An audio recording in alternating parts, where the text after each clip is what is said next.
दिनों में हमारे देश में 7,40,000 साइबर क्राइम कंप्लेंट्स दर्ज हो चुकी हैं। Investment scam, sextortion, digital arrest और दूसरे फ्रॉड से करीबन 1,800 करोड़ रुपए लूटे जा चुके हैं सिर्फ जनवरी और अप्रैल के महीनों के बीच में। Hello guys, welcome back to yet another video. In this video, I am going to talk about the cyber fraud and digital arrest. What is digital arrest and cyber fraud? जैसे जैसे टेक्नोलॉजी अपडेट होती जा रही है वैसे वैसे बहुत सारे अटैक्स होते जा रहे हैं, जैसे साइबर क्राइम हो गया, साइबर फ्रॉड हो गया। साइबर क्राइम या साइबर फ्रॉड में बेसिकली किसी भी पर्सन की पर्सनल इंफॉर्मेशन को यूज़ करके उसके बैंक अकाउंट से मनी निकालना होता है। लगभग 80 to 85% केसेस में यही होता है। उनका मेन मोटिव मनी को अर्न किया जाता है साइबर फ्रॉड इलीगल तरीके से। ये सिर्फ ऑफिशियल आंकड़ों की बात कर रहा हूं बाय द वे, जो national cyber crime reporting portal में दर्ज हुई है, जिसे मिनिस्ट्री ऑफ होम अफेयर्स चलाती है। असल में ये ऑनलाइन फ्रॉड की जो समस्या है, इसने एक भीषण रूप धारण कर लिया है और कल आपको या मुझे भी अपने चपेट में ले सकती है। Indian cyber crime coordination centre या I4C के अनुसार मई 2024 में हर दिन 7,000 साइबर क्राइम कंप्लेंट्स रजिस्टर हो रही है। हर दिन 7,000 कंप्लेंट्स। तो ये साइबर फ्रॉड बेसिकली होता कैसे है? किसी भी पर्सन की कंप्यूटर में या सिस्टम में कोई लिंक भेजकर उससे उसका सिस्टम का एक्सेस ले लिया जाता है अनऑथराइज तरीके से, जिसमें वो फिशिंग या रैंसमवेयर जैसी जो साइबर अटैक्स की टेक्नोलॉजी है उनका यूज़ करते हैं।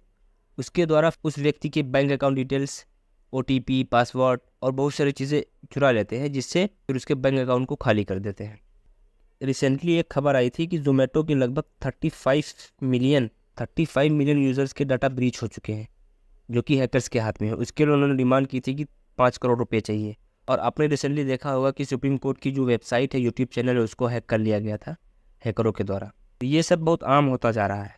साइबर फ्रॉड या साइबर क्राइम बहुत तरीके के होते हैं, जिसमें एक तो होता है फिशिंग, जिसमें किसी व्यक्ति की पर्सनल इन्फॉर्मेशन को यूज़ करके फिर उससे मनी और उसके खातों से मनी निकाली जाती है। और दूसरा तरीका होता है डिजिटल अरेस्ट। इसमें क्या होता है कि किसी व्यक्ति के पास एक वीडियो कॉल करता है, वो अपने आप को पुलिस या फिर CBI का अधिकारी बताता है, फिर उसके बाद वो वीडियो कॉल पर ही उसको अरेस्ट करके रखता है, घर में कैद कर लेता है, जिसकी वजह से वो व्यक्ति बाहर नहीं जा पाता और बहुत सारे इलीगल काम करवाता है। और इसी के साथ साथ वो उनके अकाउंट से पैसे भी ट्रांसफ़र करवाता है। वो इस तरह से खेलते हैं कि जो ह्यूमन साइकी है या जो ह्यूमन साइकोलॉजी है, डर का शिकार हो जाती है। इतना डर जाता है वो व्यक्ति कि वो अपने अकाउंट से बैलेंस और जो भी चीज़ें होती हैं वो उन साइबर क्राइम्स करने वालों को दे देती है। जैसे रिसेंटली एक केस हुआ था मुंबई में, उसमें एक लड़की को डिजिटल अरेस्ट करके रखा गया 24 घंटे तक। फिर उसके बाद उससे पैसों की डिमांड की गई और उसकी अश्लील वीडियो बना लिए गए। उसको ब्लैकमेल करके और भी उससे पैसे निकालवाने की कोशिश की, जिसकी वजह से उस लड़की ने सुसाइड कर लिया था। और हाल ही में इंदौर के एक व्यक्ति के साथ भी ऐसा ही हुआ था, डिजिटल अरेस्ट जैसा। उसको उसी के घर में कैद करके रखा गया, फिर उससे लगभग 40 से 45 लाख रुपए उसके अकाउंट से निकाल लिए गए, डिमांड की गई, फिर उसके बाद उसको छोड़ा गया। ये सब टाइप है साइबर क्राइम की और साइबर फ्रॉड के। इसके अलावा भी साइबर क्राइम के और भी तरीके हैं।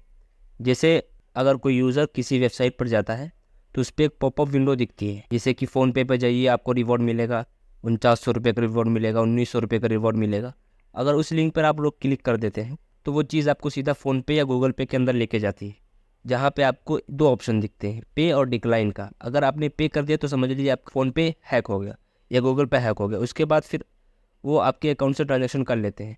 तो ये भी एक साइबर फ्रॉड का ही तरीका है, जो लोगों के अकाउंट से पैसे निकाल लेते हैं। अगर national cyber crime report portal के बारे में बात करें तो उस पर लगभग हर महीने 7,000 कंप्लेंट रजिस्टर होती हैं और 4 महीने में लगभग 7,40,000 कंप्लेंट दर्ज हो चुकी हैं साइबर फ्रॉड और साइबर क्राइम की।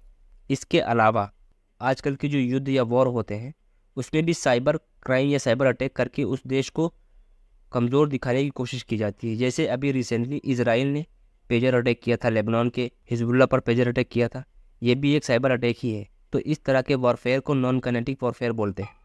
इसमें बेसिकली होता क्या है, जो टेक्नोलॉजी से लेस देश हैं और जो डेवलपिंग कंट्रीज़ है टेक्नोलॉजी में, उन देशों पर साइबर अटैक करते हैं।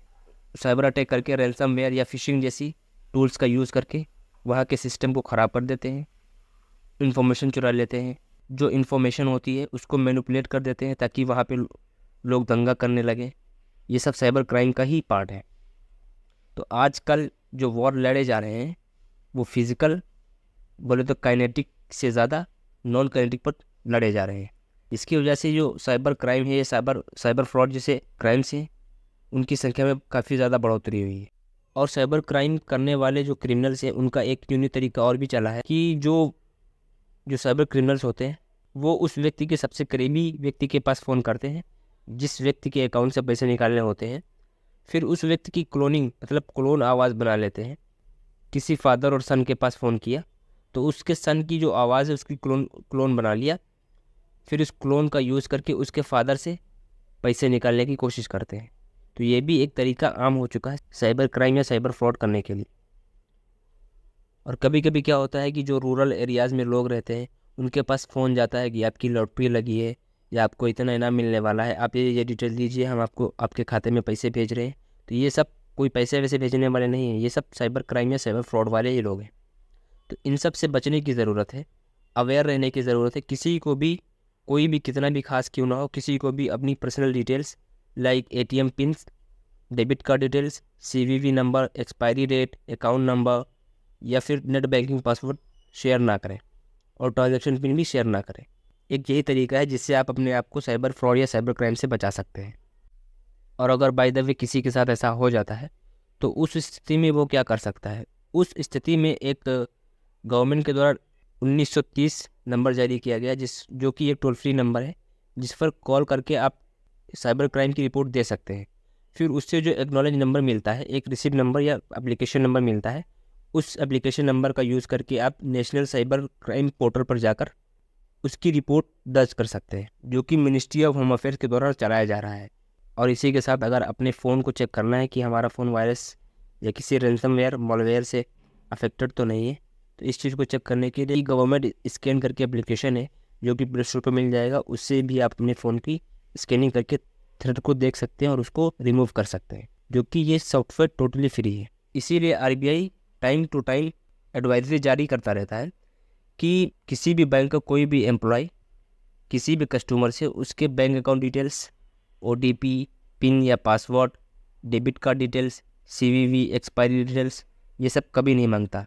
तो अगर आप लोगों के पास ऐसा कोई फ़ोन आता है कि हम बैंक अधिकारी हैं, इस बैंक से बोल रहे हैं या उस बैंक से बोल रहे हैं, और OTP बताइए, डेबिट कार्ड डिटेल्स बताइए, तो कभी किसी के साथ शेयर मत कीजिए। इसको शेयर करने के बाद आपके अकाउंट से बैलेंस ज़ीरो हो सकता है। तो बस इस वीडियो में इतना ही, मिलते हैं फिर किसी नेक्स्ट वीडियो में। तब तक के लिए bye bye. Please like, share, subscribe to my channel and hit the bell icon to get notified when I upload any video.